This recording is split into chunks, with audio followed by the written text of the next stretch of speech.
himself or cut covenant with himself. And when he came back out, he had a word from the Lord. So see, you got to believe, Lord help me. You got to believe about yourself. You got to talk to yourself. You can't be waiting on nobody else to do it, because they steady trying to fight for their own covenant with themselves. They steady trying to battle some stuff themselves. You better have a deal with you that say, hey, listen, well, baby, I'm a champion and a winner, and I excel in all that I put my hands to. But have a covenant with yourself, which is an agreement. To make an agreement, I got an agreement with myself, and one of my agreements is definitely you ain't finna be laying over nobody till you get married. Amen. Covenant. Amen. See, that's an agreement that I set with myself. Why? Because wouldn't you love to? This is the reason why. See, I talk to myself, y'all. I give myself encouraging talks. And I say this because, listen, wouldn't you love to be in an encounter as to where it's a very special moment? Because it's a moment that you have waited for. Amen. Do you hear me now? Amen. You see how special that would be? It's a moment that you waited for. It's not a moment that you just went and jumped the gun on. God, please. I just can't wait for the specialness that's going to be in the moment. In the fact that, dang, you have literally waited this amount of time. You know, you have literally, for however long it may be, you have waited for this special moment to take place, rather than for my report to be that, hey, I done been with this, that, and all that kind of stuff like that while I was waiting. No, wait, Delphine, wait, baby. So I cut covenant with myself. That's one of my covenants with me. One of my covenants. Another one of my covenants that I have with me is that I just won't be lazy. I just won't be lazy. I just won't be sitting around doing nothing. I've got to be productive. That's another covenant that I've set with me. Productive. Get up. Move. See? So you got to have an agreement with yourself. God help me. If you don't have an agreement with yourself, you're going to always find yourself getting caught up with chumps.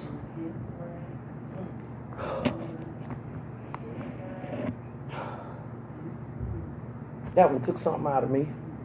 It did. It pulled me down. I felt that. You will always find yourself being entangled if you don't have a covenant with yourself. If you don't have a covenant, if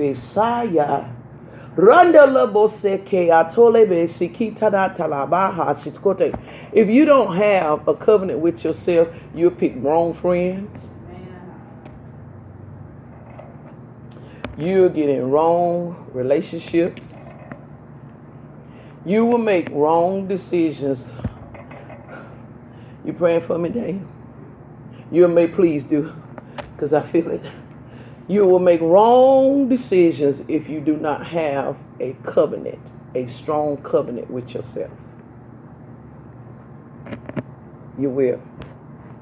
Wrong decisions. And a covenant is an agreement. So if I have an agreement with me, that means it's between me and me. And I ain't finna let you and you stop it. You see what I'm saying? So when you have an agreement with yourself, you push beyond what folks say. You push beyond what folks try to do.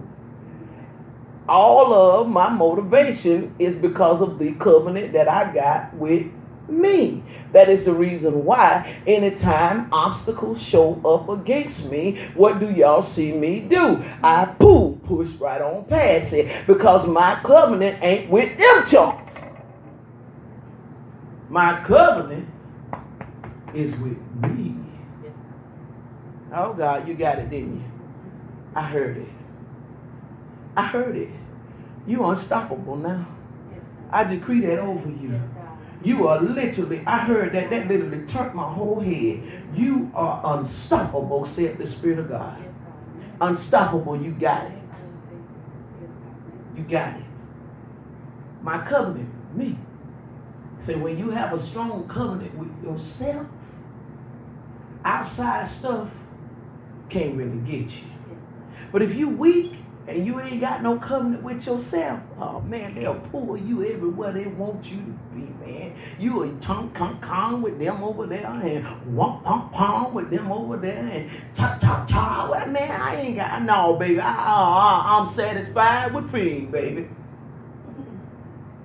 Ride in the car with the music blasting. Satisfied with me. Because I got a covenant with me. Who you trying to be, Msphine? Me? All right. That's who I'm trying to be. Huh? All right. Who you trying to be better than, Msphine? Me? That's who I'm trying to be better than. Hey. I ain't thinking nothing about nobody else. I go in the grocery store the other day, and the man in the grocery store steps to me and says, listen, I heard that your competition was talking to you yesterday in here in the store. I said, my competition? Yeah, your competition. I said, oh, I don't know nothing about that. What is you talking about? Yeah, they told me that your competition was trying to tell you some stuff, trying to tell you what kind of meat, would be good for you and all that kind of stuff. You do know that they're looking at your menu and changing things on there, so it looks like it's like yours, but they put a little twist on it. I said, no, I don't know that. So help me God. I don't know that. And you know why? Because I ain't looking at nobody, me and you, but mine. I ain't copying nothing off nobody. Everything you see came out of me. That don't bother me. That goes to show you that whoever that is ain't got no covenant with themselves. Because if you had a covenant with yourself, you ain't got to worry about nobody else. I don't go on nobody's site trying to take no ideals or none of that. I got a covenant with Delphine. That's who I got a covenant with. I got a covenant with me. And my covenant says that you're going to be better than that chick that tried to destroy you some years ago. Do you hear me? You gonna be better, girl. It's the Old Testament and the New Testament, baby. This is the New Testament right here. This is that new wine right here. And so the new wine is eliminating the old wine. So my covenant is with me. That a covenant that was cut back there that said you're gonna be smoking dope all your life.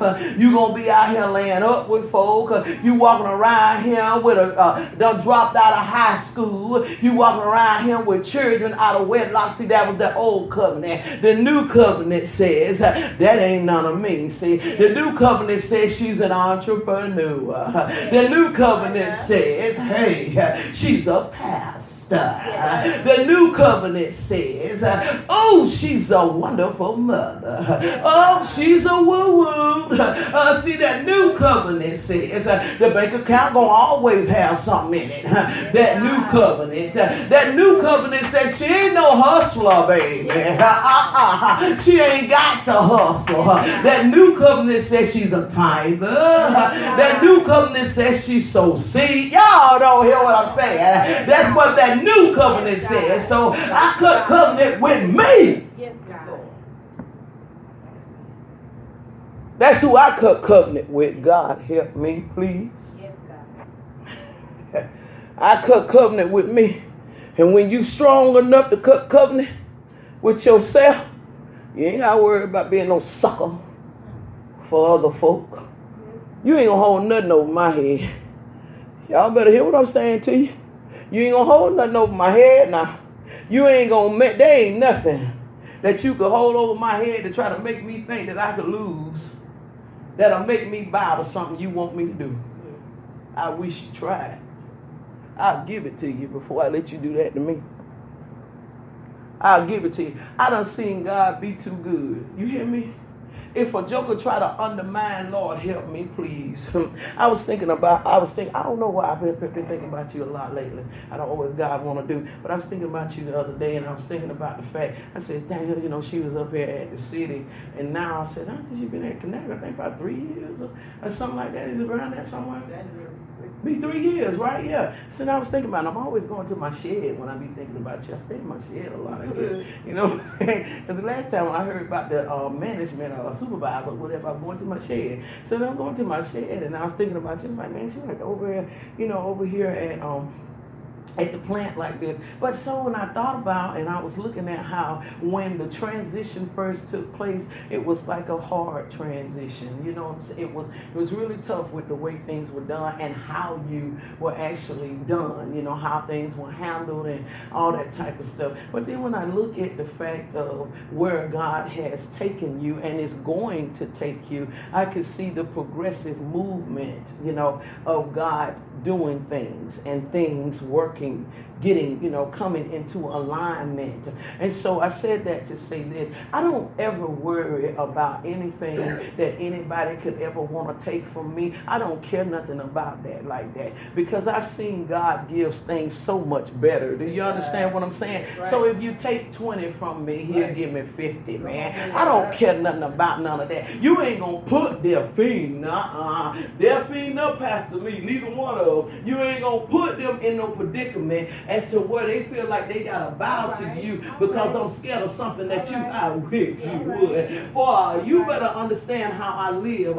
I live by this right here. Man shall not live by bread alone, but by every word that proceeded out of the mouth of God. I live by the fact that I am a giver, and because I am a genuine giver, God will always cause things to happen for me. And I live by the fact that if one door closed, 2 or 3 of them is about to open. That's how I live. You understand? So you're not going to make me feel like I got to do what you want me to do, or I got to conform to something you want me to conform with just to be in your clique. And you'll get some bad language. Don't do that damn thing. So bad language will come up out of, I'm serious, because I'm just not afraid. I know who take care of me. Amen. I know who look out for me. Amen. I know that. Yes, God. I know that. You can't do nothing that he don't allow. And if he do allow it, right, it's to teach me something. All right. Amen. All right. All I'm going to get is the lesson in it, throw the deuces up, and keep moving, baby. Amen. That's all I'm going to do. Yes, God. I'm going to get the lesson out of it. What you need to learn out of that, Delphine, you don't need to be kissing butt. Okay, got it. Okay. Yep. Go on about my business. Yes, God. Telling you, it's an art to this thing. It's an art to living it for this and living it righteous. All right. It's an art to it. You have to be in a no-fear zone. Yes, Lord. You got to be in a no-fear zone. I'm telling you. Yes, I did. You literally have to live in a no-fear zone. You can't be afraid of nothing. You can't be afraid of nothing, man. Y'all better know the scriptures. You can't be afraid of nothing. You can't be afraid to lose nothing and nobody. Because the very thing that you find yourself afraid of will be the very thing that'll happen. It says Job, the thing that Job feared the most came upon him, is what it said. The thing that he was so scared of. Do you understand? Don't you understand that people are really like dogs in the essence? They can smell when you are fearful. They know when they got you. They know when you a sucker. They know when you ain't strong enough and all. They know that too, boy. They know that. They know that type of stuff. You can feel it. You can sense it. You know. And anytime that people think that or know that about you, you automatically put yourself in a place there being, why are you doing this? I don't know. You put yourself in a place to be manipulated. You automatically put yourself in a position to be manipulated. You put yourself in a place to be manipulated. Because they understand, they smell the fear. They know you're not strong. They know you a pushover. And because they know that, guess what they gonna do? know it's busted. They go bust.